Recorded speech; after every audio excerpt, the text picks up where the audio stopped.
دجال نکلے گا اور دنیا کے اندر میں فتنے پھیلائے گا. وہ کیسا ہوگا, اس کی علامت کیسی ہوگی, وہ کہاں سے نکلے گا, ساری باتیں پچھلی جمعہ کو بیان ہو چکی تھی. دجال دنیا کے اندر میں نکلے گا اور پوری دنیا کے اندر میں فساد پھیلائے گا, فتنے پھیلائے گا. اس کے فتنوں میں سے ایک فتنہ یہ ہوگا کہ اس کے ساتھ جنت ہوگی اور جہنم بھی ہوگی.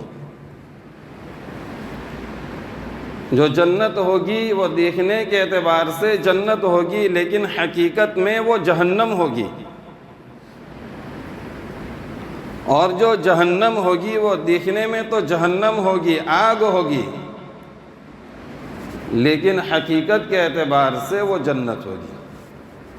اب وہ تو یہی کہے گا مجھے خدا مانو, میں تمہارا رب ہوں, میں تمہارا خدا ہوں.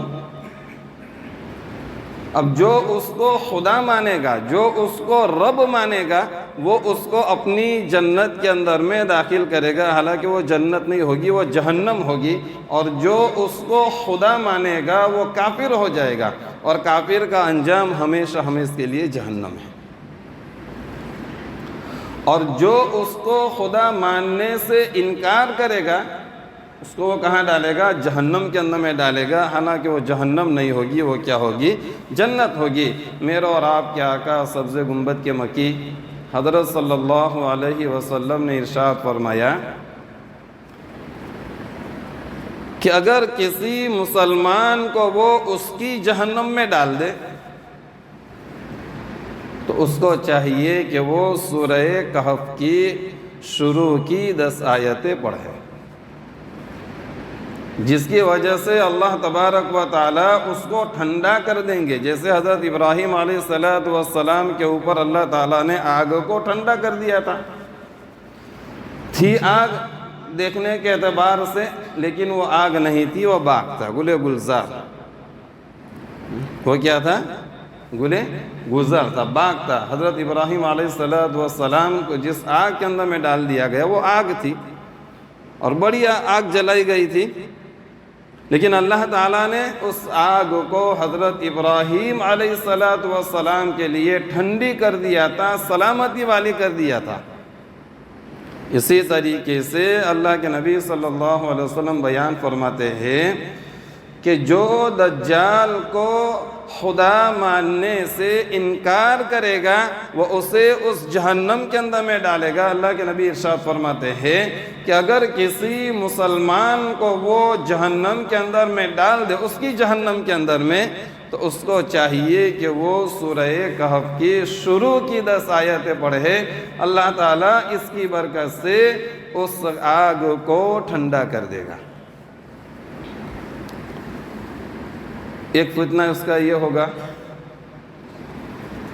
ایک فتنہ اس کا یہ ہوگا کہ وہ مردوں کو زندہ کرے گا.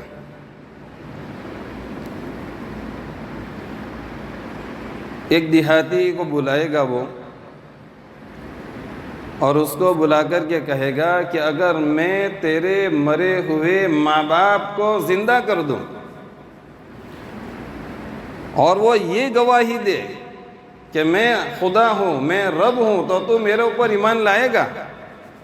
وہ دیہاتی کہے گا کہ ہاں میں مان لوں گا.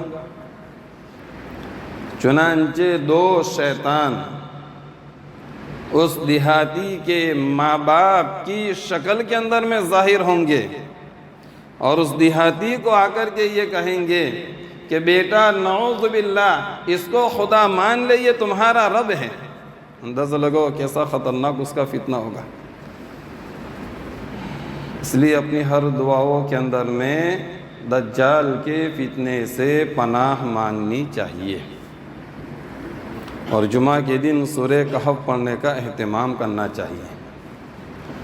اس لیے کہ اب یہ زمانہ جو شروع ہو چکا ہے یہ فتنوں کا زمانہ ہے, اور سورہ کہف پڑھنے کی تاثیر یہ ہے کہ جو انسان جمعہ کے دن سورہ کہف پڑھتا ہے آئندہ جمعہ تک تمام فتنوں سے اللہ تعالیٰ اس کی حفاظت فرما لیتے ہیں.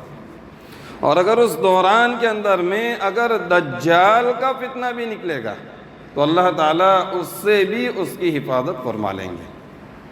تو ایک فتنہ اس کا یہ ہوگا، اللہ تعالیٰ اسے ایک مسلمان نوجوان کے اوپر قدرت عطا فرمائیں گے۔ وہ نوجوان اپنی جوانی کے اندر میں بھرپور ہوگا، وہ اس نوجوان کو بلائے گا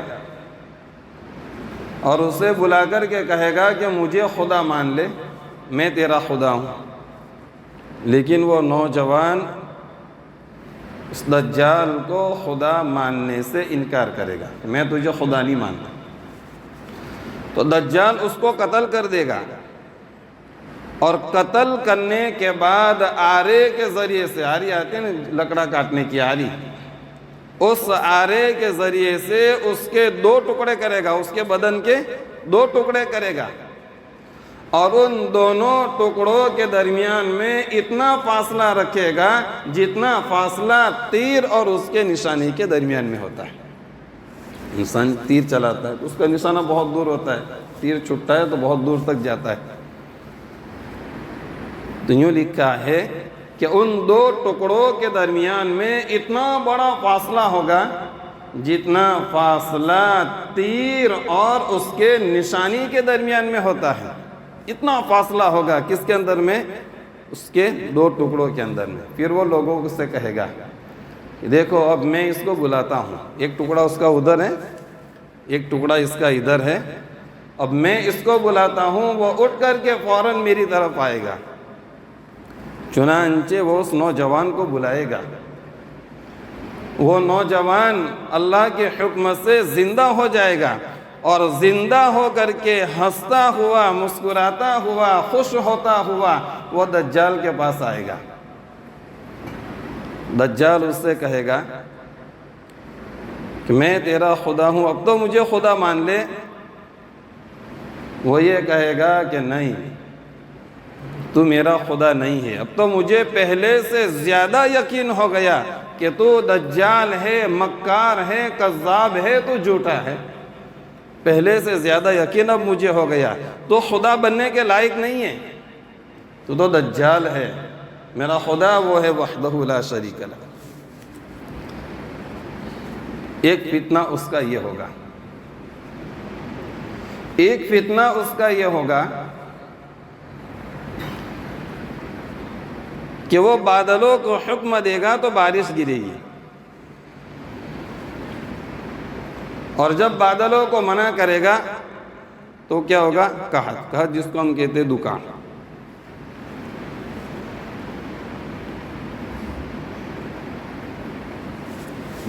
بادل کو حکم دے گا وہ برس پڑیں گے، جب منع کرے گا تو رک جائیں گے۔ اس کا گزر ایک مسلمان بستی کے اوپر سے ہوگا، وہاں کے لوگوں کو کہے گا ہی کہ میں خدا ہوں، میرے اوپر ایمان لاؤ، مجھے اپنا رب مانو۔ تو وہاں کے لوگ اسے رب ماننے سے، خدا ماننے سے انکار کر دیں گے، تو اس بستی کے اوپر وہ قحط نازل کرے گا، سوکھا پڑ جائے گا، وہاں کے جانور مر جائیں گے۔ اور ایک دوسری بستی کے اوپر سے اس کا گزر ہوگا، وہاں کے لوگ اس کو خدا مانیں گے، تو وہاں بارش نازل ہوگی، وہاں پیداوار نکلے گی، وہاں کے جانور جو ہوں گے ایک دم موٹے تازے ہوں گے، اور ان کے تھنوں سے دودھ ٹپک رہا ہوگا۔ غرض مسلمان اس دور کے اندر میں بڑی آزمائش سے مبتلا ہوں گے، اور دجال کے ساتھ 70,000 یہودی ہوں گے۔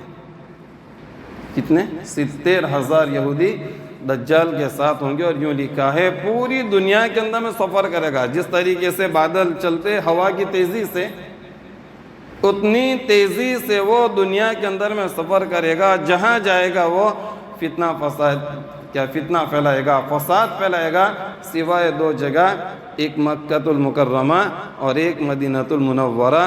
یہ 2 جگہ ایسی ہوگی کہ جب وہ اس شہر کے اندر میں داخل ہونے کا ارادہ کرے گا تو فرشتے وہاں پر ننگی تلوار کے ذریعے سے اس کا مقابلہ کریں گے، اور اس کو مکہ کے اندر میں اور مدینہ کے اندر میں داخل نہیں ہونے دیں گے۔